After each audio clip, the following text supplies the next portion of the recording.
Tu hermano siempre mereció más que tú, dijo mi papá con desprecio durante la cena familiar. No has sido más que una egoísta toda tu vida. Eso fue la gota que derramó el vaso. A la mañana siguiente, cancelé todas las tarjetas, recuperé mi auto y cambié las cerraduras de la casa en la que vivían sin pagar renta. No me sentí culpable mientras firmaba los documentos en el banco para cancelar las tarjetas adicionales que había sacado para mis padres. Durante 5 años había estado pagando sus gastos, sus vacaciones, sus caprichos, todo porque sentía que se lo debía después de que me ayudaran con la universidad. Sin embargo, la realidad era otra. Mi hermano Gustavo jamás había aportado un centavo a la economía familiar, pero para ellos, él era perfecto.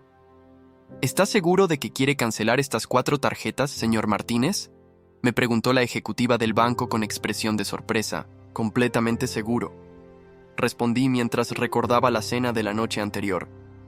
Habían invitado a toda la familia para celebrar que Gustavo acababa de conseguir un trabajo después de estar desempleado 2 años. Mi madre había preparado su plato favorito y mi padre no paraba de alabarlo.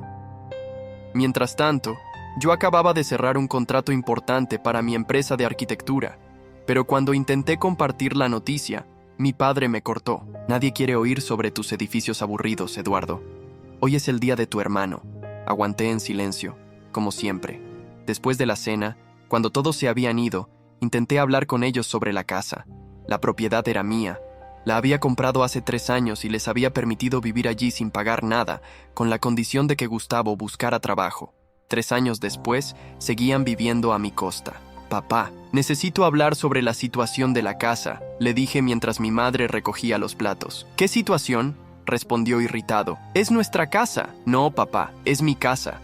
La compré yo y ustedes prometieron que sería temporal. Mi padre se puso rojo de ira. Mi madre dejó los platos y vino a sentarse, mirándome como si acabara de cometer un crimen. ¿Nos estás echando?, preguntó ella con lágrimas en los ojos. No, mamá, solo quiero aclarar la situación. Han pasado 3 años y... ¡Malagradecido!, gritó mi padre golpeando la mesa.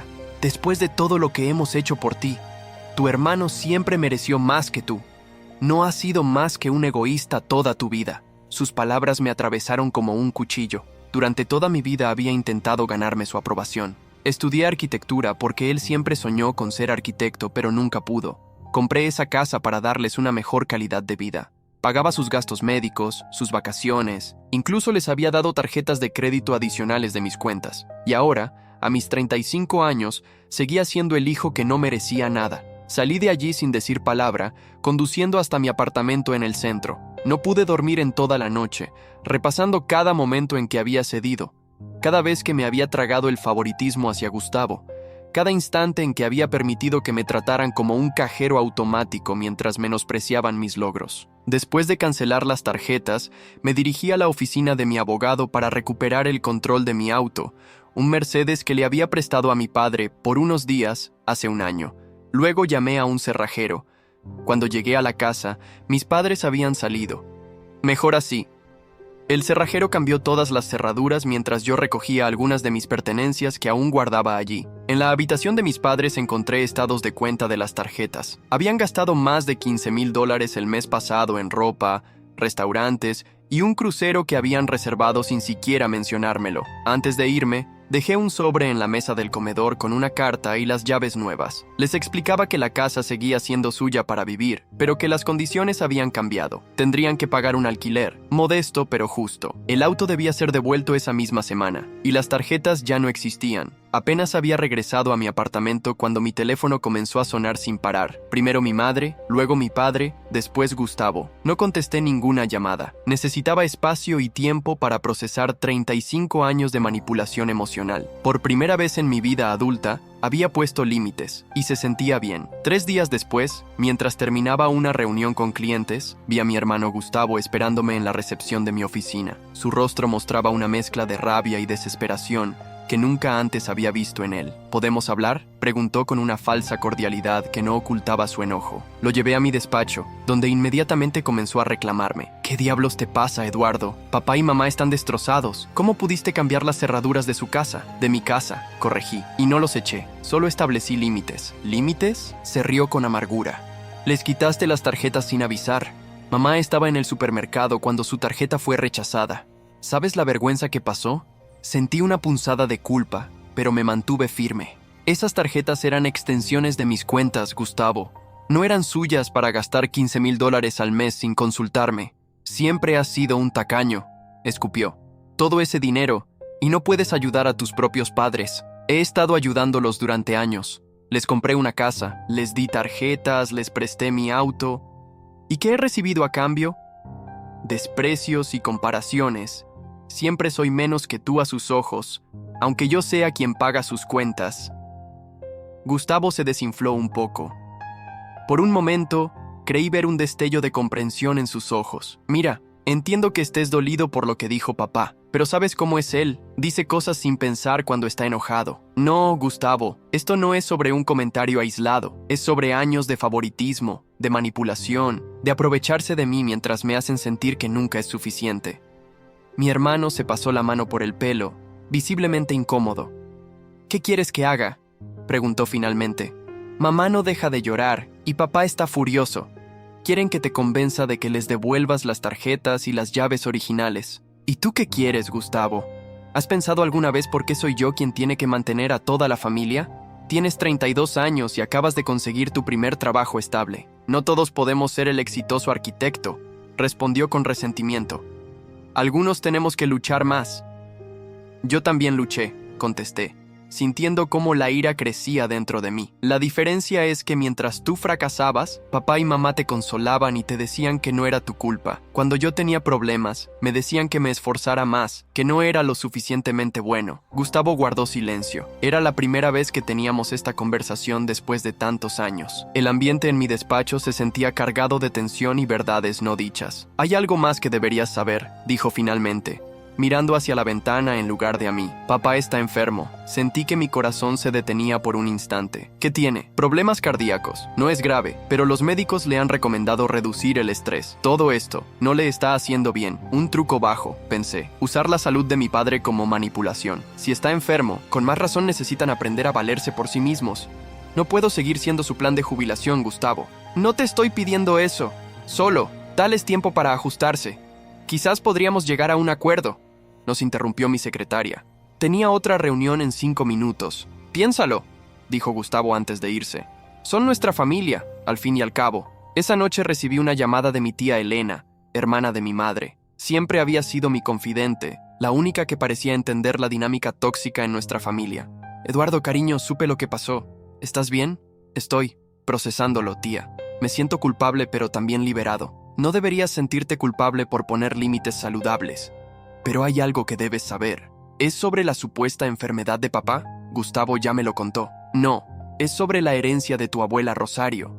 Mi abuela había fallecido hace 2 años, dejando una modesta herencia que, según mi padre, había sido dividida equitativamente entre él y sus hermanos. ¿Qué pasa con eso?, pregunté intrigado. Tu abuela te dejó a ti, específicamente, una propiedad en Valparaíso. Era su casa de verano. ¿Recuerdas? Siempre decía que eras su nieto preferido y quería que la tuvieras. Mi corazón comenzó a latir con fuerza.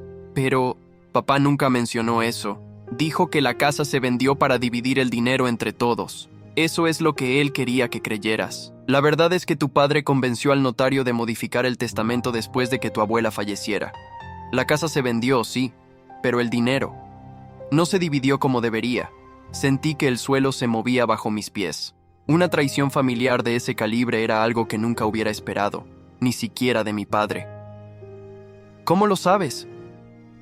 Porque el notario era primo de tu tío Manuel, y cuando tu tío descubrió lo que había pasado, me lo contó. No te lo dije antes porque esperaba que tu padre te lo confesara eventualmente. Me quedé en silencio, asimilando esta nueva información que cambiaba todo. No solo me habían tratado como un cajero automático durante años, sino que además me habían robado mi herencia legítima. ¿Cuánto? ¿Cuánto valía esa casa?, pregunté finalmente. La respuesta de mi tía me dejó sin aliento.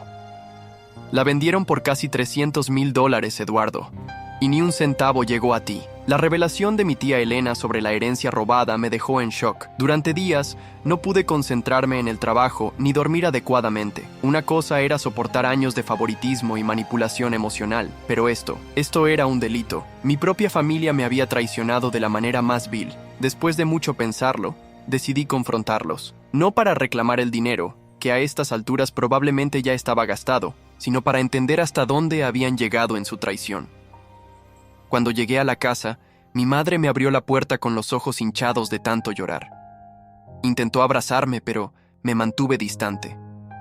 «Eduardo, hijo, gracias a Dios has venido», dijo entre sollozos. «Tu padre y yo estábamos tan preocupados». «¿Dónde está papá?», pregunté secamente. «En el estudio. Desde que cambiaste las cerraduras apenas sale de allí». Lo encontré sentado en su sillón favorito, el que yo le había regalado 2 navidades atrás, leyendo el periódico como si nada hubiera pasado. Al verme, su expresión se endureció. «Vaya, el hijo pródigo ha vuelto», dijo con sarcasmo. «¿Vienes a disculparte?» «Vengo a hablar sobre la casa de la abuela Rosario en Valparaíso», respondí directamente. El color abandonó su rostro. Por un momento, pareció que había visto un fantasma. Luego, recuperó la compostura y dijo con fingida confusión: «¿De qué hablas? Esa casa se vendió y el dinero se dividió entre todos los hermanos como correspondía». «Mientes», dije, sintiendo cómo la rabia subía por mi garganta. «La abuela me dejó esa casa a mí en su testamento. Tú falsificaste los documentos y te quedaste con el dinero». Mi madre entró en ese momento, pálida como un papel. «Eduardo, ¿qué estás diciendo? Tu padre nunca haría algo así. Pregúntale a él, mamá. Pregúntale si no convenció al notario, primo del tío Manuel, para modificar el testamento después de que la abuela muriera». El silencio que siguió fue toda la confirmación que necesitaba. Mi padre se levantó lentamente, su rostro ahora una máscara de ira contenida. «¿Quién te dijo eso? Fue Elena, ¿verdad? Siempre metiendo su nariz donde no le importa». «Entonces es cierto». Mi voz temblaba de indignación. «¿Me robaste $300,000? No te robé nada», gritó. «Esa casa pertenecía a la familia. Tu abuela estaba senil cuando hizo ese último testamento. No sabía lo que hacía. La abuela estaba perfectamente lúcida y lo sabes. Simplemente no podía soportar que me prefiriera a mí». Mi madre comenzó a llorar nuevamente, pero esta vez no sentí compasión. Ella también debía haber estado al tanto, cómplice por omisión. «¿Qué hicieron con el dinero?», pregunté, aunque ya sospechaba la respuesta. Mi padre desvió la mirada hacia la ventana. «Lo invertimos». «¿En qué?». «En el futuro de Gustavo», respondió finalmente. «Le pagamos sus deudas de juego, le compramos un apartamento, financiamos sus negocios fallidos». Cada palabra era como una puñalada. No solo me habían robado, sino que habían usado mi dinero para seguir manteniendo a mi hermano, el eterno favorito. ¿Y ahora vienen a reclamarme porque les quité unas míseras tarjetas?». Me reí amargamente. «Después de robarme $300,000, ¿tienen el descaro de llamarme egoísta?». «No lo entiendes», intervino mi madre. «Tu hermano nos necesitaba. Tú siempre has sido fuerte, independiente, exitoso. ¿Y por eso merezco menos? ¿Por eso me castigan?». «No te estamos castigando, hijo», dijo ella con voz suplicante. «Sabemos que hicimos mal, pero en ese momento parecía la única solución. Íbamos a devolverte el dinero cuando pudiéramos». «¿Cuándo? ¿Después de vivir gratis en mi casa durante años? ¿Después de gastar miles en mis tarjetas?». Mi padre se acercó, intentando poner una mano en mi hombro. Me aparté como si su toque quemara. «Eduardo, somos tu familia. A pesar de nuestros errores, la sangre es más fuerte que cualquier conflicto. Podemos resolverlo juntos». En ese momento, mi teléfono sonó. Era un mensaje de un número desconocido. Lo abrí por reflejo, y lo que vi me dejó helado. Una foto de documentos notariales, el testamento original de mi abuela. El mensaje decía: «El notario guardó una copia. Tiene miedo de ser procesado por falsificación. Quiere confesarlo todo». Levanté la vista hacia mis padres. Ya no veía a las personas que me habían criado, sino a 2 extraños que habían traicionado mi confianza de la peor manera. «Se acabó», dije con una calma que no sabía que poseía. «Tengo pruebas de la falsificación. Voy a presentar una denuncia». «No puedes hacer eso», exclamó mi padre. pasando del enojo al pánico en un instante. Somos tus padres, unos padres que me robaron, me mintieron y me manipularon durante toda mi vida. ¿Qué clase de justicia sería si los dejara salirse con la suya? Mi madre se desplomó en el sofá, llorando desconsoladamente. Por favor, hijo, piensa en lo que estás haciendo. Tu padre podría ir a la cárcel. Debería haberlo pensado antes de falsificar un testamento, respondí, dirigiéndome hacia la puerta. Mi padre me siguió, ahora completamente desesperado. Eduardo, espera, podemos arreglarlo. Te devolveremos el dinero. Encontraremos la manera. Es demasiado tarde, dije abriendo la puerta. Ya no se trata del dinero, papá. Se trata de la traición. Al salir casi choqué con Gustavo, que estaba a punto de entrar. La expresión de su rostro me dijo que había escuchado, al menos, parte de la conversación. Eduardo, yo no sabía, comenzó a decir. ¿No sabías que el apartamento donde vives fue comprado con mi herencia robada? ¿No te preguntaste de dónde salió tanto dinero de repente? Mi hermano bajó la mirada, incapaz de sostener la mía. Pensé que papá había recibido una herencia. Nunca mencionó que era tuya. No sabía si creerle, pero tampoco importaba ya. Me alejé sin mirar atrás, sintiendo un peso enorme sobre mis hombros. En el auto, las lágrimas que había contenido finalmente comenzaron a caer. No lloraba por el dinero perdido, sino por la familia que nunca tuve realmente. Esa noche, mientras intentaba decidir si realmente presentaría una denuncia formal, recibí otra llamada de mi tía Elena. ¿Hablaste con ellos?, preguntó ansiosa. Sí, y lo admitieron todo. Voy a denunciarlos, tía. Hubo un largo silencio al otro lado de la línea. Hay algo más que debes saber antes de tomar esa decisión, Eduardo. Algo sobre tu padre que cambió todo en nuestra familia hace muchos años. Tu padre no es tu padre biológico, dijo mi tía Elena con voz quebrada. Y creo que él siempre lo ha sabido. Las palabras me golpearon como un puñetazo en el estómago. De todas las revelaciones posibles, esta era la que menos esperaba. ¿Qué estás diciendo? Mi voz sonaba extraña, distante, como si perteneciera a otra persona. Tu madre tuvo una relación breve antes de casarse con Francisco. Cuando descubrió que estaba embarazada, el hombre desapareció. Tu padre, Francisco, la aceptó con la condición de que nunca se mencionara el tema. Intenté procesar esta información que volteaba mi mundo por completo. Si Francisco no era mi padre biológico, su favoritismo hacia Gustavo cobraba un nuevo y doloroso sentido. ¿Quién es mi padre verdadero?, pregunté, aunque una parte de mí no quería saberlo. Se llamaba Ricardo Valenzuela.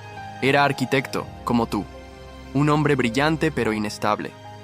Cuando tu madre le contó del embarazo, él ya estaba comprometido con otra mujer y negó su responsabilidad. Arquitecto, como yo.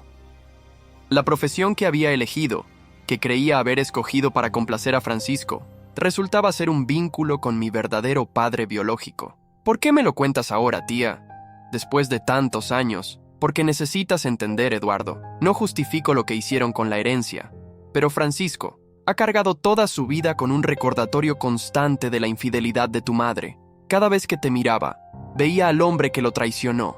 Eso no excusa que me robara, respondí, sintiendo cómo la rabia se mezclaba con el dolor de la traición. No, no lo excusa, pero quizás explica por qué siempre hubo esa distancia, ese favoritismo hacia Gustavo.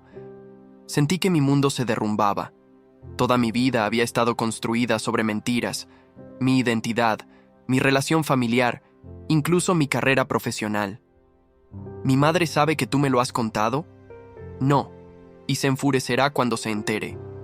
Prometimos nunca decírtelo, pero creo que mereces la verdad antes de tomar una decisión que afectará a todos. Después de colgar, conduje sin rumbo por la ciudad durante horas, intentando asimilar esta nueva realidad. Cuando finalmente regresé a mi apartamento, encontré a Gustavo esperándome en la entrada. Su expresión era de genuina preocupación. «Necesitamos hablar», dijo simplemente. Lo dejé entrar, demasiado agotado emocionalmente para rechazarlo. Nos sentamos en la sala, con 2 vasos de whisky que ninguno tocó. «Hablé con papá después de que te fuiste», comenzó Gustavo. «Está destrozado, Eduardo. Nunca lo había visto así». «¿Te contó de la herencia que me robó?» «Sí, y también me contó lo otro. Así que Gustavo también lo sabía. O al menos lo sabía ahora». ¿Desde cuándo lo sabes?, pregunté, sintiendo una nueva traición. Me lo dijo hoy, cuando intentaba explicarme por qué siempre había esa tensión entre ustedes. Juro que no tenía idea, Eduardo. Por alguna razón, le creí. Gustavo podía hacer muchas cosas, pero nunca había sido buen mentiroso.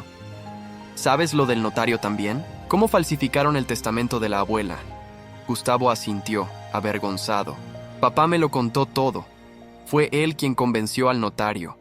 Mamá no estaba de acuerdo, pero al final cedió. Siempre cede ante papá. ¿Y tú? ¿Qué piensas de todo esto?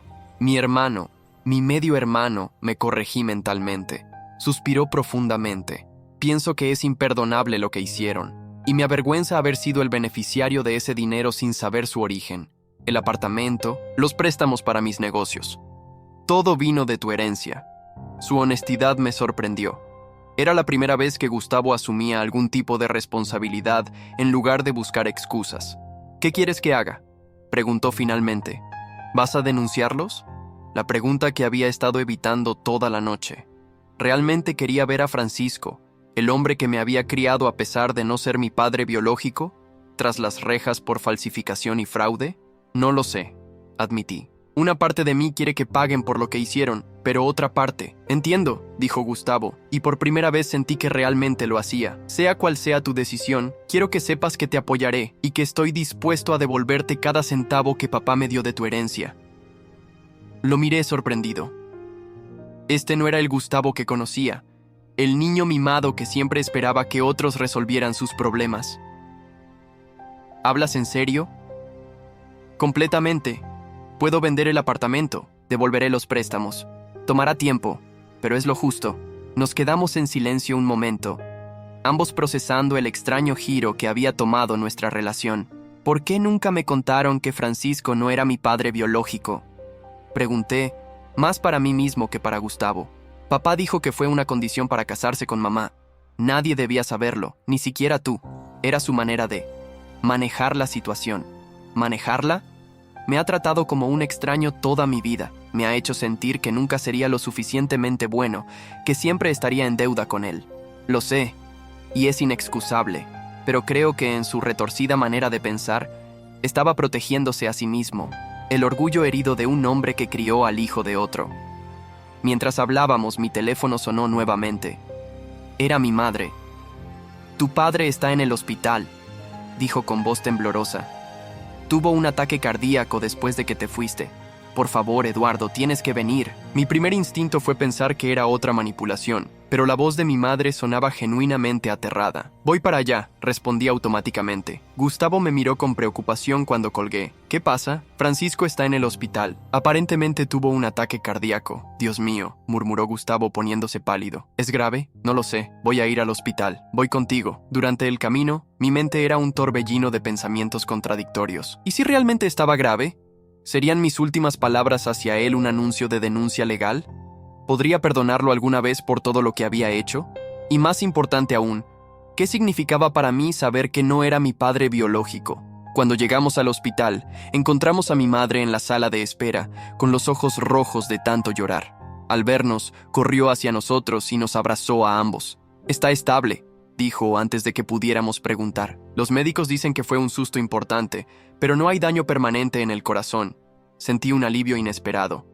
A pesar de todo, no deseaba su muerte. «¿Podemos verlo?», preguntó Gustavo. «Sí, pero de uno en uno. Está consciente pero cansado». Gustavo me miró, ofreciéndome ir primero, pero negué con la cabeza. Necesitaba tiempo para ordenar mis pensamientos. Mientras esperaba, mi madre se sentó a mi lado. «Sé que Elena te lo contó todo», dijo en voz baja. «Tu padre, Francisco, me llamó antes del ataque, delirando sobre cómo todo se había revelado finalmente. ¿Por qué nunca me lo dijiste, mamá? Tenía derecho a saberlo». Ella bajó la mirada, avergonzada. Al principio fue por la promesa que le hice a Francisco. Luego, con el tiempo, se volvió más difícil. ¿Cómo le dices a tu hijo que el hombre que lo crió no es su padre biológico? Podrías haberme contado cuando cumplí 18, o 21, o 30. Tuve derecho a conocer mi verdadera identidad. Lo sé y lo siento tanto». Su voz se quebró. «Cuando Francisco sugirió lo del testamento de tu abuela, Me opuse, pero él insistió en que era lo justo, que Gustavo merecía ese dinero porque era su verdadero hijo. Estaba tan obsesionado con esa idea que al final cedí. Como siempre, su confesión confirmaba mis sospechas. La falsificación del testamento no había sido solo por dinero, sino un acto de venganza retorcida contra mí, el hijo del hombre que lo había traicionado. Cuando Gustavo salió de la habitación de Francisco, tenía los ojos húmedos y la expresión alterada. «Está preguntando por ti», me dijo con voz ronca. «Creo que quiere despedirse, por si acaso». Entré en la habitación con el corazón latiendo fuertemente. Francisco estaba conectado a varias máquinas, su rostro pálido y demacrado. Parecía haber envejecido 10 años en un solo día. Al verme, intentó incorporarse, pero el esfuerzo fue demasiado. «Eduardo», dijo con voz débil. «¿Viniste?» «Sí», respondí, manteniéndome a cierta distancia de la cama. «Mamá dijo que tuviste un ataque. No tan grave como parece. Los médicos dicen que me recuperaré». Se hizo un silencio incómodo. Tantas cosas por decir y ninguno sabía por dónde empezar. «Elena te lo contó, ¿verdad?», preguntó finalmente. «Sobre Ricardo Valenzuela». «Sí», contesté, sintiendo un nudo en la garganta. «Me contó que no eres mi padre biológico». Francisco cerró los ojos por un momento, como reuniendo fuerzas. «Debí habértelo dicho hace mucho tiempo. Fue cobardía. ¿Por eso siempre me trataste diferente a Gustavo? ¿Por eso me robaste la herencia de la abuela?» Él hizo una mueca de dolor, pero no sé si fue físico o emocional. «No hay excusa para lo que hice, Eduardo. Lo del testamento fue imperdonable. Estaba amargado, resentido.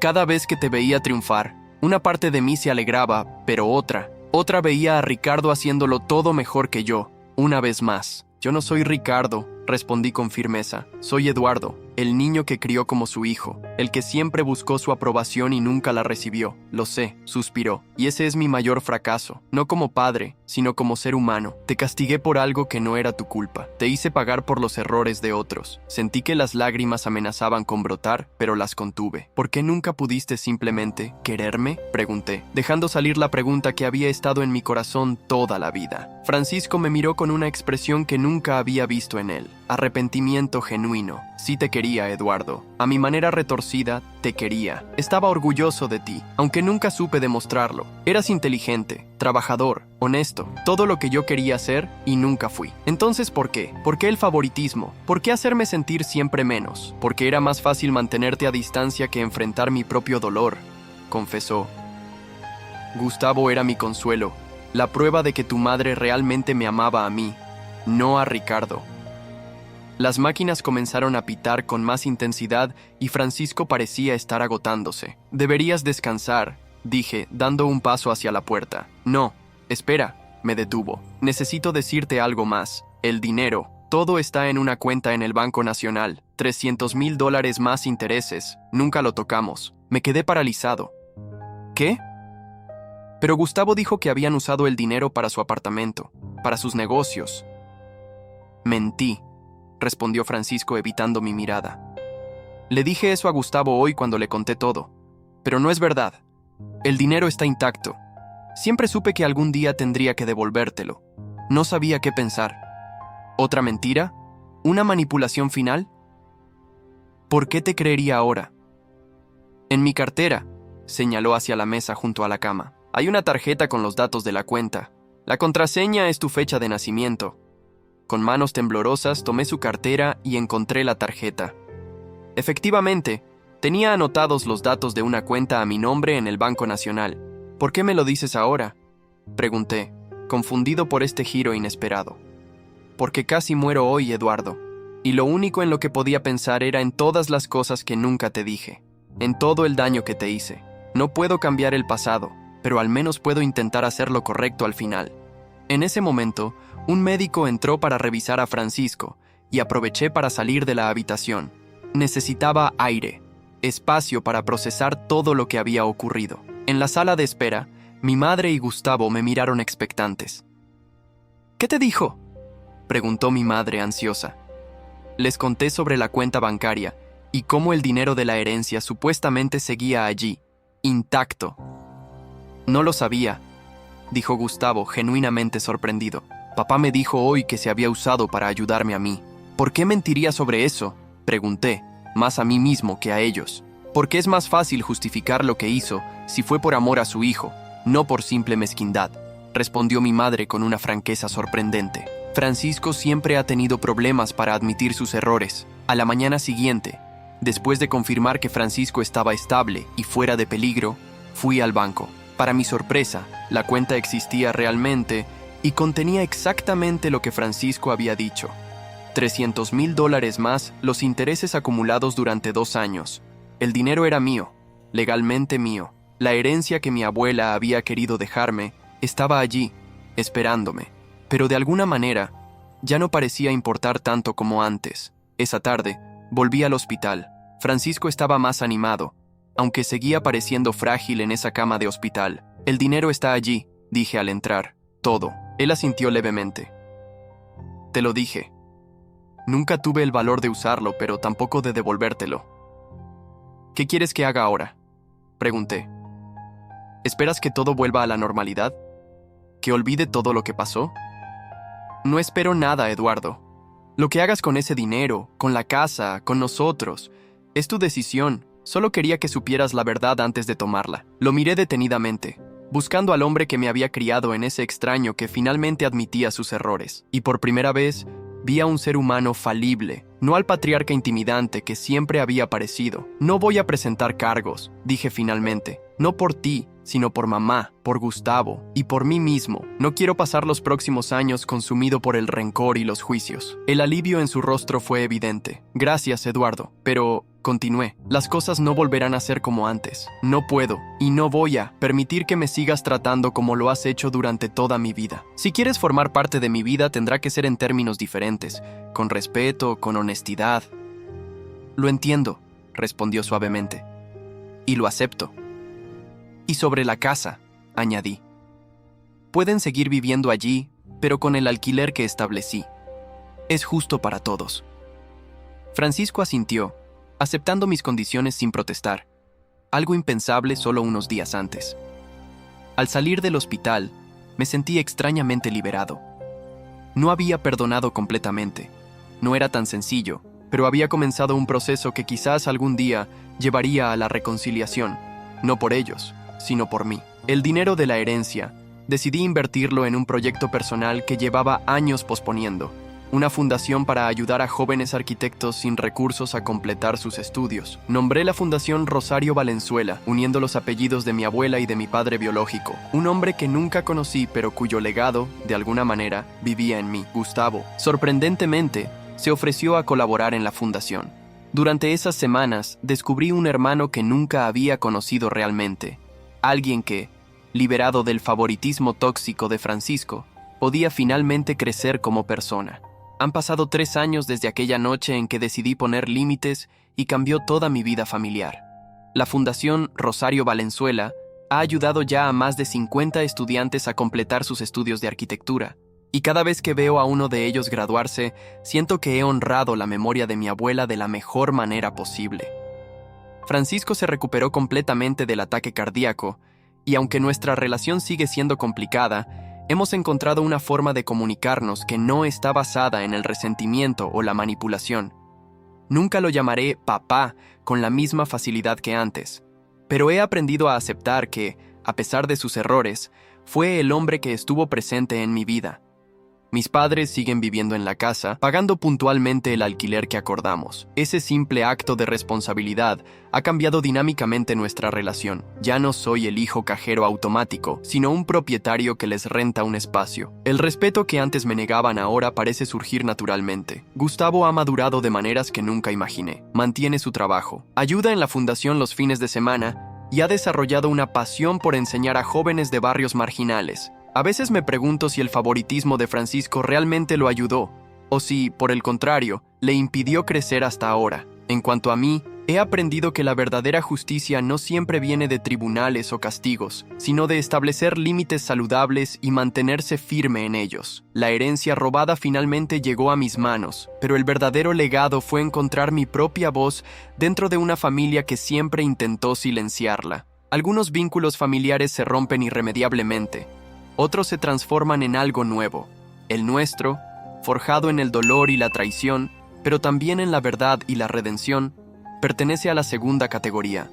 No es perfecto, pero es real, y eso, al final, es lo único que importa.